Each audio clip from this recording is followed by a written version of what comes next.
আসসালামু আলাইকুম। মোদি বেসামাল।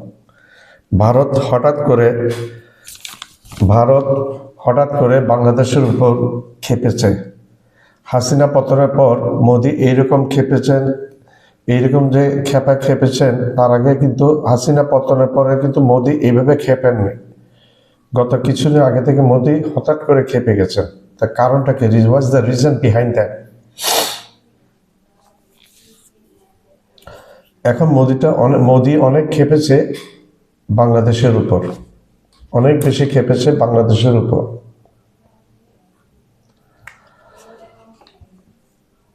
ডক্টর ইউনূস হঠাৎ ভারতের কোন দুর্বল জায়গায় আঘাত করলো? ভারত ম- এটা বোঝা যাচ্ছে ডক্টর ইউনূস হঠাৎ কোন দুর্বল জায়গায় আঘাত করলো যে মোদি এইভাবে ক্ষেপে গেলেন। ভারত হচ্ছে হাসিনার প্রভু দেশ। মোদি বুঝেছে ইউনূস একজন আন্তর্জাতিক মানের খেলোয়াড়। ইউনূসকে মোকাবেলা করা অনেক কঠিন হয়ে গেছে মোদির জন্য। ইউনূস বিভিন্ন প্যাচে মোদিকে কুপঘাত করছে অহরহ, প্রতিনিয়ত। হাসিনা ছিল ভারতের সেবাদাসী, কিন্তু এখন গণেশ উল্টে গেছে, পুরোটাই গণেশ উল্টে গেছে। ভারতের কোন দুর্বলের জায়গার খোঁজ পেয়েছে ডক্টর মোহাম্মদ ইউনূস, যা ভারতের গোয়েন্দা সংস্থা র এবং মোদির ঘুম হারাম করে ফেলেছে।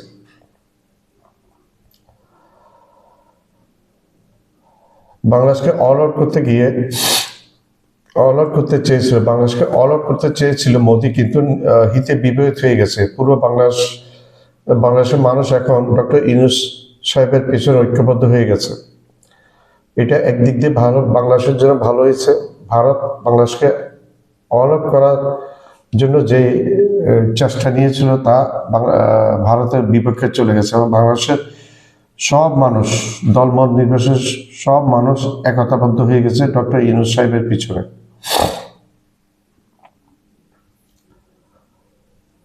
যা ভারত কখনো কল্পনা করতে পারে নাই, ইউনূস সাহেবের চাল।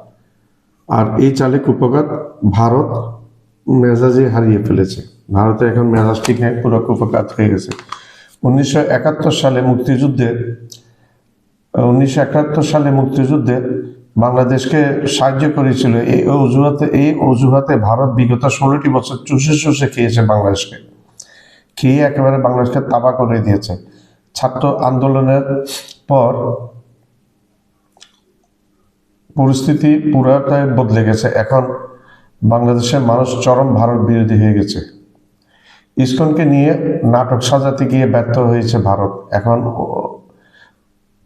অন্যরকম ইসকনকে নাটক সাজাতে গিয়ে ব্যর্থ হয়ে ভারত এখন বিপদে পড়ে গেছে চরম।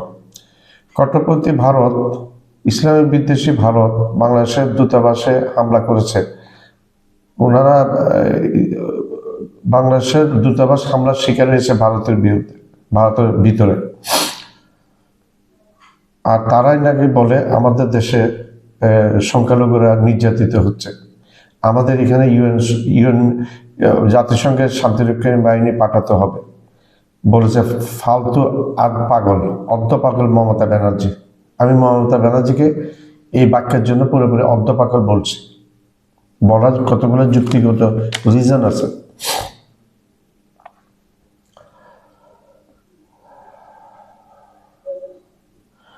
মুসলিম নির্যাতনকারী ভারতের বিরুদ্ধে আন্তর্জাতিক আদালতে মামলা হওয়া উচিত বলে আমি মনে করি। ইসকন এবং সম্প্রদায় ইস্যু মুসলিম বিদ্বেষী ভারতেরই সৃষ্টি। ডক্টর ইউনূসের গোপন সামরিক পরিকল্পনার কথা ভারত এবং র জেনে গেছে। তাই এখন মুসলিম বিদ্বেষী কট্টর হিন্দুত্ববাদী ভারতে মাথা ঠিক নেই।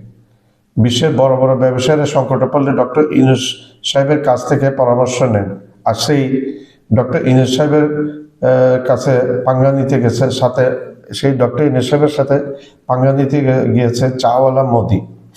তো মোদি তো দাঁড়াতেই পারবে না ডক্টর ইউনূস সাহেবের সাথে, সেটাই তো স্বাভাবিক। ডক্টর ইউনূস সাহেবের সাথে চাওয়ালা মোদির পাঙ্গা নিতে গিয়ে ভারতের অর্থনীতি মেরুদণ্ড ভেঙে দিয়েছে নরেন্দ্র মোদি। তাই মোদির বিরুদ্ধে ভারতের সোচ্চার হয়ে যাচ্ছে ভারতের সাংবাদিক আপামর জনসাধারণ।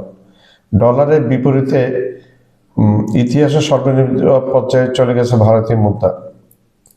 তাই আমরা আহ্বান জানাই ভারতবাসীকে, আপনারা যদি আপনাদের দেশকে বাঁচাতে চান তাহলে অচিরেই এই মোদি নামক দুষ্ট এই মানুষটাকে আপনারা তাড়াতাড়ি গদি থেকে নামিয়ে ফেলেন।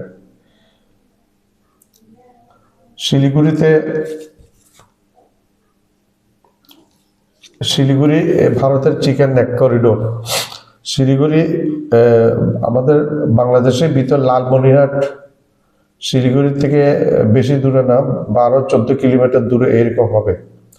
এই লালমনিরহাটে ব্রিটিশ আমলে, আমি একটু আগে যাচ্ছি, এই লালমনিরহাটে ব্রিটিশ আমলে ব্রিটিশ সরকার একটা বিমানবন্দর বানিয়েছিল। এই বিমানবন্দরটা তখন ব্যবহৃত হতো জাপানের বিরুদ্ধে। সেই বিমানবন্দরটা ওই সময় ব্রিটিশের রাজত্বকালে ব্যবহৃত হয়েছে জাপানের বিরুদ্ধে। কিন্তু পাকিস্তান স্বাধীন হওয়ার পরে 1947 সালে পাকিস্তান স্বাধীন হয়েছে। পাকিস্তান স্বাধীন হওয়ার পরে পাকিস্তান সরকার তখন প্রথম দিকে এটা চালু করার উদ্যোগ নিয়েছিল, কিন্তু টাকা পয়সার অভাবে, অর্থ সংকটের কারণে, টাকা পয়সার অভাবে সেটা আর তেমন করতে পারে না। হালকা কিছু প্লেন তখন উঠানামা করতো। মোদির যে মাথা খারাপ হওয়ার কতগুলা কারণ, তার মধ্যে আমি বলছি, প্রথমত হচ্ছে ডক্টর ইউনূস সাহেব মোদিকে পাত্তাই দিচ্ছে না, মোদির কোনো কথাই শোনেন, পাত্তাই দিচ্ছে না। পাত্তা দিবে কেন? ডক্টর ইউনূস সাহেবকে ভারতের কিছু নাকি, উনি বাংলাদেশের প্রধানমন্ত্রী, তত্ত্বাবধায়ক সরকারের প্রধান, কেয়ারটেকার সরকারের। এটা হচ্ছে একটা রিজন। দ্বিতীয় রিজনটা হচ্ছে এই লালমনিরহাটে ব্রিটিশদের রেখে যাওয়া এবং পাকিস্তানিদের কিছুটা সংস্কার করা, সেই বিমানবন্দরে ডক্টর ইউনূস সাহেব হাত দিয়ে ফেলেছেন। ডক্টর ইউনূস সাহেব হাত দিয়ে ফেলেছেন এই লালমনিরহাট বিমানবন্দর পুরোপুরি নির্মাণ করার জন্য। এটা একটা সামরিক বিমানবন্দর হবে। এটা যদি পুরোপুরি নির্মিত হয়ে যায়, বাংলাদেশের মধ্যে যে সমস্ত মিসাইল আছে, সেই টার্কিশ মিসাইল এবং অন্যান্য পাকিস্তানের মিসাইল, আরও অন্যান্য দেশের যে মিসাইলগুলি আছে, সেগুলো আওতায় চলে আসবে চিকেন নেকের, শিলিগুড়ির চিকেন নেকের 2টা ব্রিজ আছে। ভারতের ভূখণ্ডের সাথে 7 সিস্টার, ভারতের মণিপুর, মিজোরাম, এদের এই 7 সিস্টারের সাথে যোগাযোগ রক্ষা করে। একটি ব্রিজ হচ্ছে যেটা দিয়ে ট্রেন চলাচল করে, আরেকটি ব্রিজ হচ্ছে যেটা দিয়ে গাড়ি চলাচল করে, আসা যাওয়া করে দোনো দিকে। রসদ যায়, রসদ আসে, এবং ট্রেনে মানুষ যায়, রসদ আসে, মানুষ যায়, মানুষ আসে, এই ধরনের।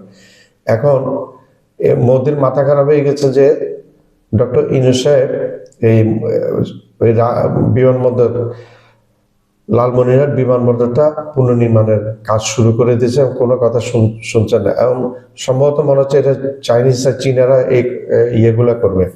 তখন এর কালকে না পরশু শুনলাম যে বাংলাদেশ বর্ডারের কাছে এবং শিলিগুড়ির কাছে, বর্ডারের কাছে এবং ওয়েস্ট বেঙ্গল বর্ডারের কাছে বাইরে একটা ড্রোন মোতায়েন করেছে। এটাই ভারত ভয় পেয়ে গেছে। এমনভাবে তাদের মিডিয়া আওয়াজ করতেছে যেন হয়ে গেছে, ভাই তোমরা তো কি বলে পারমাণবিক বোমা বানিয়েছো, পারমাণবিক বোমা রেখেছো, আমাদের কোনো আপত্তি ছিল না। আমরা বাইরে একটা ড্রোন মোতায়েন করলে তোমাদের পেটের মধ্যে পায়খানা, পেট নরম হয়ে পায়খানা হয়ে যায়। বুঝলাম না তোমরা কিভাবে কি করো তোমরা। এটা বাংলাদেশের অধিকার, বাংলাদেশ কি করবে না করবে সেটা বাংলাদেশের অভ্যন্তরীণ নিজস্ব ব্যাপার। আরেকটা যেটা ব্যাপার হচ্ছে, ভারত আমাদেরকে শিক্ষা, এই স্বাস্থ্যের ব্যাপারে চিকিৎসা দিবে না বলছে এবং সব ভিসাগুলো বন্ধ করে দিয়েছে। আর ভারত ভ্রমণেও ভিসা বন্ধ করে দিয়েছে এবং পশ্চিম থেকে আপনার ত্রিপুরা থেকে বলে দিয়েছে, এখান থেকে হোটেল থেকে বাংলাদেশের দিকে বের করে দেওয়া হয়েছে, খাবার দেওয়া বন্ধ করে দিয়েছে এবং মারধর শিকার হয়েছে। ওইখানে বাংলাদেশ দূতাবাস আক্রান্ত হয়েছে, সেখানে বাংলাদেশ দূতাবাস আক্রান্ত হয়েছে, কিন্তু সেটা ভারত কোনো কার্যকর পদক্ষেপ নিতে পারে না, সেফটি দিতে পারে না একটা বিদেশি দূতাবাসকে। আর সেই কিনা বাংলাদেশে সংখ্যালঘু নির্যাতন নিয়ে লম্বা লম্বা কথা মারে। আমাদের দূতাবাস আক্রান্ত হয়েছে কি বলে ত্রিপুরাতে। আর সেই সময় আমরা কি করেছি, আমরা তোমাদের ঢাকার দূতাবাসের নিরাপত্তা অনেক বাড়িয়ে দিয়েছি, অনেক বাড়িয়ে দেওয়া হয়েছে তোমাদের ঢাকা দূতাবাসকে আমরা নিরাপত্তা দেওয়া। তা তাইলে বাংলাদেশকে ছোট ভাবে, বাংলাদেশ থেকে শিখো মোদি। তোমার শিকার অনেক কিছু আছে, কিছুই জানো না তুমি। তুমি জানো আরেকটা পার্শ্ববর্তী দেশে ক্ষতি করা, মুসলমানদের ক্ষতি করা, মুসলমানদের জানমাল নষ্ট করা, মসজিদগুলা ভেঙে মন্দিরের তৈরি করা। বাবরি মসজিদ ভেঙে তোমরা মন্দির তৈরি করেছো, মুসলমানদের আঘাত লাগেনি।